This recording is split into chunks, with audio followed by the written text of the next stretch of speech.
Hello everyone, it's Old Guardian here. Players who are new to Hearthstone when they graduate from the apprenticeship ranks, and players who return to Hearthstone after they have been away for at least 4 months, get a free deck upon their return. But which free deck should you pick? The free decks were introduced back in April, and many of the evaluation videos and articles were written then, and they evaluate what was good back then, but now it's been around 4 months since they were introduced, and all of that material is kind of obsolete. So I'm here to take a fresh look at the returning and new player decks and tell you which deck you should pick. Obviously, Scholomance Academy is coming in a few weeks and the meta is going to change. I'm not sure if these decks are going to be changed. The decks were not changed with the introduction of Ashes of Outland, so it's also possible that they won't change. They're still standard viable during Scholomance, so it's possible that we'll get to keep these same decks. But we'll see about that. Anyway, if you're new or returning now in the late Ashes of Outland meta, which deck is the best option? Let's go through all of the decks starting from the Druid deck. The Druid deck is a token Druid deck, but this sort of token Druid deck does not see any play on the ladder right now. Ironically enough, Keepers Taladris and Guru the Maitri, the legendary cards in this deck, are the cards that are not seeing that much play right now. So the way to upgrade this deck into what would be a modern token Druid deck would be to add stuff like Glowfly Swarm and Fungal Fortunes in the deck.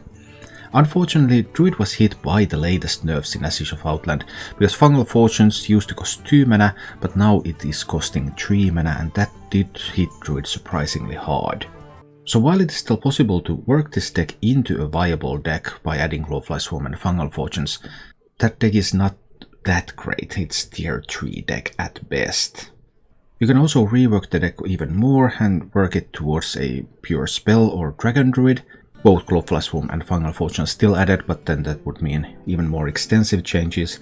But even that deck, it's okay, it's not great. So overall the Druid deck is a fairly weak pick, because the legendary cards in this deck are not used in the meta right now, and while there is Rising Winds, which is from Galakrond's Awakening Adventure, so you don't get Rising Winds unless you buy the adventure, with either real money or with gold, then just getting Rising Winds doesn't seem that good of a deal. Hunter is the current top class in the game, but the free Hunter deck is a Quest Hunter, which is the worst Hunter archetype. So this bears little to no resemblance to Highlander Hunters that are actually the good Hunter decks right now. This deck also comes with some cards from the Galakrond's Awakening Adventure, Licensed Adventurer, Sky General Crag, but overall the deck is pretty weak and it bears no resemblance to the Blade Hunter archetype, so upgrading this deck to something playable is you just have to replace almost everything. The free Mage deck is something that is often recommended, and yeah, the free Mage deck comes with some excellent cards, because there is Zephyrus the Great and there is Dragon Queen Alexstrasza, the two Highlander neutral legendary cards that are used in every Highlander deck. Dragon Queen Alexstrasza was recently nerfed so that the dragons that it gives you now cost 1. And as a result, some Highlander Hunters, some of the fastest Highlander decks are cutting Dragon Queen, but it's still stable in stuff like Highlander Mage, for example. The deck also includes Highlander Mage's own Highlander synergy card, Reno the Relicologist, which is another excellent legendary card. So this deck has the most valuable individual pieces. These pieces can be used in a wide variety of decks and they are really good. However, the deck itself is terrible. This deck is just bad. You can't expect to climb many ranks with this, and the Highlander Mage is one of the most expensive archetypes in the game. So if you want to upgrade this to a playable deck, that's going to cost you a lot of dust. So this is your choice if you want to play Highlander decks and you're ready to invest in Highlander decks, and you want a couple of legendaries from here so that you can use these parts even if you ditch the deck itself. Paladin is the deck that benefits the most from the recent nerfs, because Paladin decks have now become more playable, especially Pure Paladin. This is a Pure Paladin, but this deck is missing all of the Pure Paladin cards that were introduced in Ashes of Outland. Lady Liadrin, a legendary card, and then all the Librams, of which Libram of Hope is an epic card. So in order to work this to a meta Pure Paladin deck, you need to add a bunch of cards from Ashes of Outland, one of which is a legendary and 2 of which are epics. Other than that, the performance of this deck is mediocre. This is a semi-playable deck even as it is. Not really a legend capable deck, but one of the better ones of these free decks. As a downside, the deck comes with only one legendary card, Tyrion Fordring, which doesn't even see play in the current pure Paladin decks. So this can still only be recommended for Paladin enthusiasts, because it does give you a bunch of pieces that do see play in pure Paladin decks, such as Lightforce Crusaders, which are epic cards. The free priest deck is a Resurrect Priest, and Resurrect Priest is an archetype that doesn't see a lot of play right now. It's playable, it's not great, but it's okay-ish. But the current priest decks that do see play are mostly Galakrond Priests. This deck in its current form is pretty weak. There's some real anti-synergy. There's like Batterheads, but it's not a quest version, and Batterhead works really poorly in the non-quest version. But it does give you all the main pieces that you need to build a real Resurrect Priest if that's something you want to play. Psychopomps, Plagues of Death, Katrina Muerte, a bunch of expensive cards are here. This is a semi-viable pick. It's not great, but it's kind of okay as such, and it's easy to upgrade into a around tier 3 deck, the Resurrect Priest. But it's harder to upgrade into the main priest archetype, which is the Galakrond Priest. The free rogue deck remains an excellent choice. Rogue might not be the absolute top tier class right now, but this deck gives you so many important pieces. Heistbrand Torquaggle, Edwin Van Cleef, staples in all rogue decks. Kronk's Dragonhoof, staple in all Galakrond decks. So it works also if you build Galakrond decks for other classes, and Galakronds are something that you get for free anyway. So you already have the Galakronds, and Kronks can help supplement those. This deck is the highest performance deck of these free decks out of the box. This deck can be played all the way to Legend.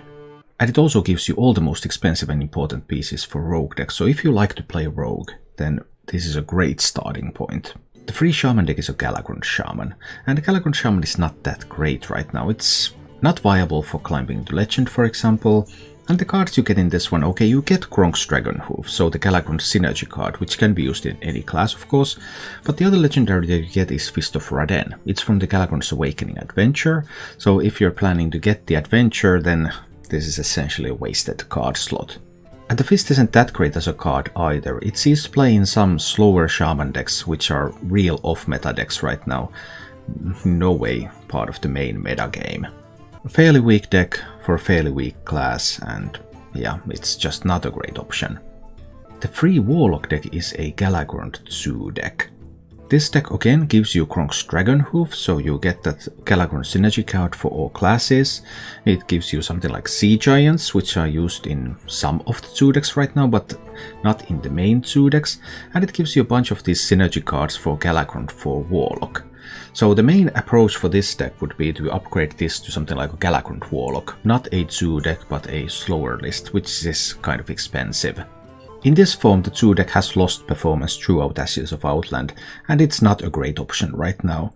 Dark Pharaoh Tekkan is only usable in these types of decks, and the archetype is a little bit weak at the moment.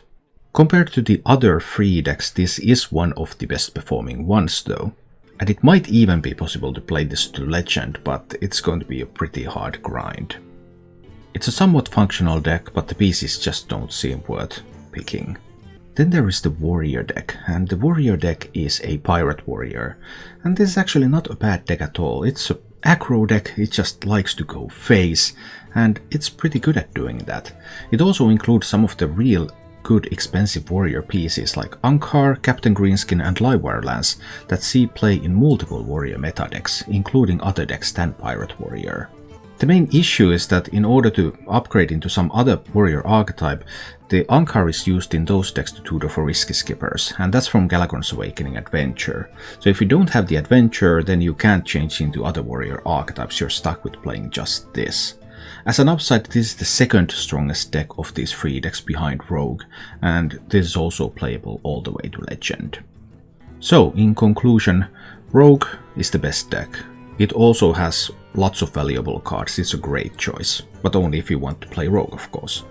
Then there's the Warrior deck, maybe a little bit less valuable cards. They mostly come to their own if you have the Galakrond's Awakening adventure for the risky skipper, otherwise they're only usable in that Pirate Warrior archetype, but it's the second best deck. Then there's the Warlock, which has been a pretty decent deck, but its performance has been going down over time. It is still the third most powerful deck of these options and possibly playable to Legend. And then there is the Mage deck, which includes those neutral Highlander legendary cards, so some extremely valuable cards there.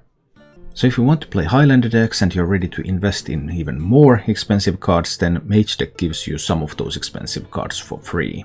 The Paladin deck used to be really bad, but it has improved in performance as other classes have been nerfed. And Paladin deck could be improved to a pure Paladin, but it requires a little bit of an investment. Overall, it's a choice for class enthusiasts only. Then there's the Shaman deck, which is a Galakrond Shaman, and it could be improved into a meta version of Galakrond Evolved Shaman, but that is still a mediocre deck. So many of the decks have some upsides and some downsides, and overall you're probably looking at Rogue or Mage first and foremost, and maybe Warrior, if you intend to buy Galakrond's Awakening Adventure and you like to play that class. Thank you for watching. If you enjoyed the show, please click the like button and subscribe to my channel for more.